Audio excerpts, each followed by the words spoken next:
Justice, the last of the four cardinal virtues, and in Moore's schema, the virtue that belongs to the king, the fourth and final archetype of mature masculinity. Last episode ended with a bridge toward this episode. I said that the man who can genuinely be in relationship, who can be moved, who can be present, who has taken the risk of being known, is, for the first time, capable of genuine obligation. He can give what is owed. He can be trusted with what's real. So that's where we'll begin today. Justice, the last of the four cardinal virtues, and in Moore's schema, the virtue that belongs to the king, the fourth and final archetype of mature masculinity. I want to say something at the outset that I think is easy to miss. Justice is not primarily a legal concept, nor is it primarily a political concept. It's a relational one. Justice is always justice toward someone.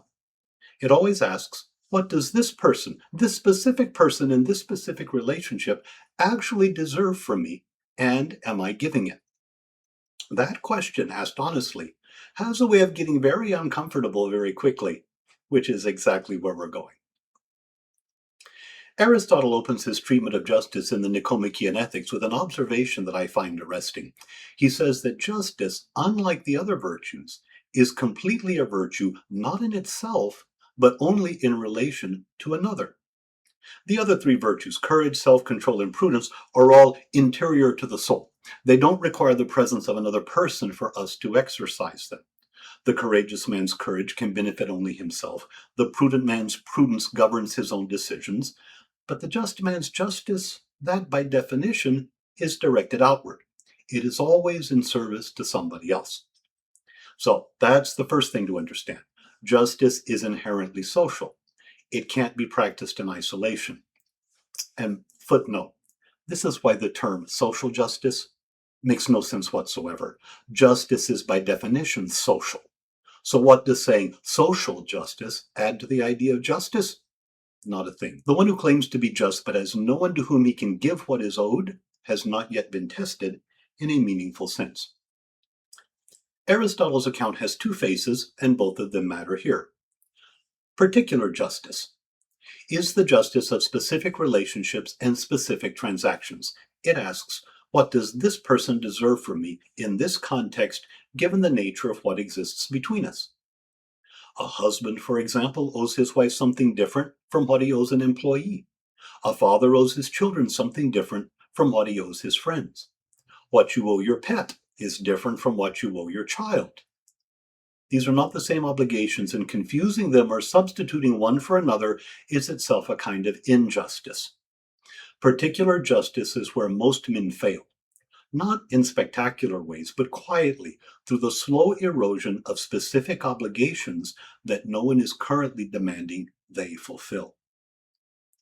The second kind is general justice. This is the orientation of the whole general justice. This is the orientation of the whole man toward the common good, what Aristotle calls the virtue of the man who is ordered toward the polis, the community, the sphere of those entrusted to his care. This isn't merely civic obligation in the thin modern sense. It's the question of whether you have become the kind of man whose presence in the world makes things more ordered, more whole, more human for the people around you. This episode will move from the particular to the general. The movement isn't accidental. It is, I would submit, the direction in which mature masculinity actually grows. A man who cannot render what he owes to the specific people in his own life hasn't yet developed the character to bless anyone beyond them. So the particular comes first. Oh, and one more thing before we go further. Justice in the classical account is not equality in the modern sense. It is not the insistence that everyone gets the same thing. It's proportional, each receiving what is appropriate to who he is and what the relationship requires. The just man doesn't treat his children like employees or his employees like strangers. He sees what each relationship actually demands and renders it. That requires the prudence we talked about in episode 7, and it requires the self-control we talked about in episode 9. Justice is the virtue that brings all the other virtues to bear on the question of what I owe, to whom, and whether or not I'm giving it. Now let me get specific, because justice at the particular level isn't a philosophical abstraction. It's a set of concrete obligations to concrete people, and the failure to render them is not a neutral position. It is an act of injustice, even when it's quiet, even when no one's demanding anything, even when you've made your peace with it. I want to name a few of these because I think they're the places where the men in this audience are most likely failing without fully realizing it. The obligation of presence. There's a man who's physically in the room and mentally somewhere else. He's at the dinner table and on his phone. He's at his child event and working through his mental to-do list. He is not left. He's there in every documentable sense, but the presence that his wife and his children and the people around him actually need from him is not there. They've stopped asking for it, which he's mistaken for evidence that it's no longer needed. It's not. They simply learned that asking doesn't work. Presence is owed. It's not a bonus. The man who is physically available but emotionally checked out is defaulting on one of the most basic obligations a man has to the people entrusted to him. The obligation of truth. There's a man who owes the people around him honest engagement, his actual assessment, his genuine response, the truth about what he sees, and who gives them management instead. He tells his people what keeps the peace. He smooths things over. He edits itself, not out of prudence, but to avoid conflict. And he has dressed that avoidance in the language of kindness for so long that he's almost convinced himself that it's true. The man who withholds his honest judgment from the people who need it, his wife, his kids, his mentors, or his leads, isn't protecting them. He's failing them. Truth is owed in any genuine relationship. Withholding it consistently is a form of contempt, dressed up like consideration. The obligation of fathering. This one I'll just say bluntly, because I've seen it destroy men's relationships with their adult children, and because it's almost never named until it's too late. There's a kind of fathering that's financially adequate, but emotionally absent, that provides and protects in the material sense, but is nowhere to be found in the formative sense. The son or daughter of that man grows up with everything they needed except a father who is genuinely there, genuinely interested, genuinely invested in who they were becoming. If that description fits and you know it, I'm not saying it to condemn you. I'm saying it because justice is the virtue that refuses to let a man look away from what he owes. And what was owed to your children, or what is owed to them now, if they're still young enough, is more than provision. It's you, your attention, your time, your genuine interest in who they are. That's not a suggestion, it's an obligation. It's not optional, and it doesn't expire just because they've stopped asking. The obligation of your word. A man accumulates commitments over time, explicit and implicit, and the slow erosion of them is one of the least remarked upon forms of injustice in a man's life. The project you said you'd finish, the relationship you said you'd repair, the standard you committed to and have been quietly lowering for years. Every one of those is an obligation. Every one of them is owed to someone. Maybe that's not to somebody else. Maybe it's to your own future self. Justice at the particular level asks, are you paying what you owe? Not in general, specifically, to the specific people in your specific life. That question deserves a real answer, and I'm going to let it sit there for a moment before we move on. Are you paying what you owe?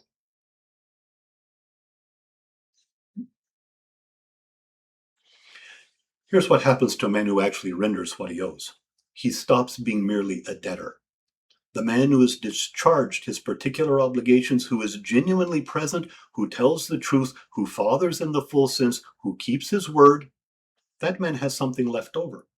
His character is no longer completely eaten up with the work of paying back. He has become, in a real sense, solvent. And solvency in this domain makes a new kind of action possible. Such a man fulfills Aristotle's criterion for general justice.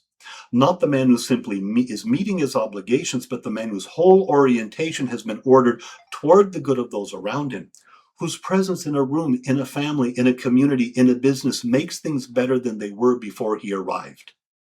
That's a high bar. It's also the bar that mature masculinity sets. Moore names the same thing in the king archetype. The king's primary act is blessing. Not commanding, not controlling, not even protecting, though he does those things too. Blessing, the active conferring of order, of affirmation and life to the people and things entrusted to his care. The king sees what something could be, and he calls it forth. He names it, he tends it, he protects it, not because he owns it, but because he's responsible for it. The movement from particular to general justice is the movement from paying debts to giving freely. That's the trajectory of the mature man. And it doesn't happen by skipping justice to particular people. There is no shortcut to general justice and concern for the whole. The man who wants to be a source of blessing without first rendering what he owes to the people in his own household is a man who has confused aspiration with doing the work. The work comes first. The blessing is what happens when the work has been done long enough that the man's character has been shaped by it. Moore's bipolar shadow forms for the king are the tyrant and the weakling. They are, as with all the other archetypal pairs, the excess and the deficiency of the same quality, in this case, the capacity to exercise authority in service to those entrusted to your care.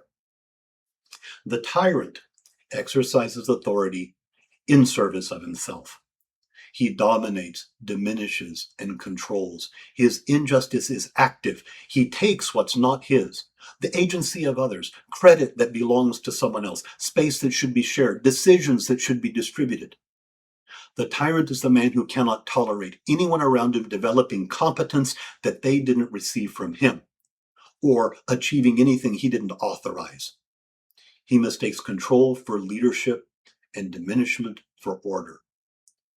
The tyrant is easier to identify and easier to diagnose, which is one reason I'm not going to spend much more time on him. The men in this audience are, by and large, not tyrants. They're something more complicated. The weakling, on the other hand, abdicates. He withdraws from the exercise of authority. He doesn't make the decision. He doesn't correct. He doesn't set the standards or say what's true when it costs him something to say it. He's the man who is conflict averse and has dressed up that avoidance in the language of humility. He's easygoing in a way that demands nothing of him. He's flexible in a way that means he stands for very little. He's patient in a way that is indistinguishable from indifference. The weakling has usually convinced himself of one of two things. Either that he's being wise, that he's choosing his battles, that not every hill is worth dying on, that a man who knows when to step back is more effective than one who insists on being heard. Or that he's being kind, that pushing back would hurt somebody, that holding a standard might create conflict, that the peace he's keeping is a gift to the people around him. Neither of these is true. What the weakling is actually doing is protecting himself from the discomfort of conflict, from the risk of being wrong in public, from the cost of caring enough about something actually to stand up and defend it. And the people around him pay the price. His children grow up without the experience of a father who holds a line and means it. His wife carries all by herself decisions that should have been shared. And the other men around him receive no correction when they're headed somewhere they will later regret. Passivity is not neutrality. Withholding what is owed isn't the same thing as doing nothing wrong. It's doing a different kind of wrong. The weakling's failure is a failure of justice in precisely the sense we have been discussing. He owes his presence, his truth, his engagement, his willingness to stand for something, and he is not paying it. That is not peaceableness. That is abdication. And abdication in the account of justice that Aristotle and Moore are both pointing toward is an actual moral failure, not a neutral default. That means it's wrong. Justice is the last of the four cardinal virtues, and the king is the last of the four archetypes. It's not incidental. The tradition placed justice last for a reason. Courage gets a man moving, prudence aims him, self-control governs the interior life that prudence is trying to order, and justice, only justice, turns the whole apparatus outward toward the people a man actually owes something to. Justice is the virtue that makes the other three social. Without justice, courage can be self-serving, prudence can be merely cutting, and self-control is a private achievement that benefits no one but the man who practices it. Moore placed the king last for the same reason. The warrior's strength, the magician's mastery, the lover's aliveness, all of these are in service of something larger than the man himself. The king is the archetype in whom they are integrated and directed outward, toward the blessing, the ordering, the tending of the people and the things entrusted to his care. The man who embodies all four virtues and all four archetypes, who has courage rightly governed by prudence, whose desires are rightly ordered, and who renders to each person what each is genuinely owed, that man is not an ideal. He is the standard the tradition has always been pointing toward. He is what this whole season of the Fire and Iron podcast has been building toward. Next episode is the last one of the season. We're going to bring it all together, the virtues, the archetypes, and the forging, and ask the question the whole season has been preparing you to answer. That question is not complicated. It is this: who is the man who shows up? Not the man you intend to be, not the man you tell you're working toward, the man who actually walks into the room. Who is he? What does he carry? What does he render? What does he leave behind? That's episode 12, and I'll see you there. Before the next episode, the sentence to finish: the obligation I have been withholding, the thing I owe to someone that I have not been paying is... The obligation I have been withholding, the thing I owe to someone that I have not been paying is... Give the easy answer, not the abstract one. There is a specific person and a specific thing you already know the answer to. That is the one this sentence is asking for. I'm Father Michael Butler. This is Fire and Iron. One episode left of season 1.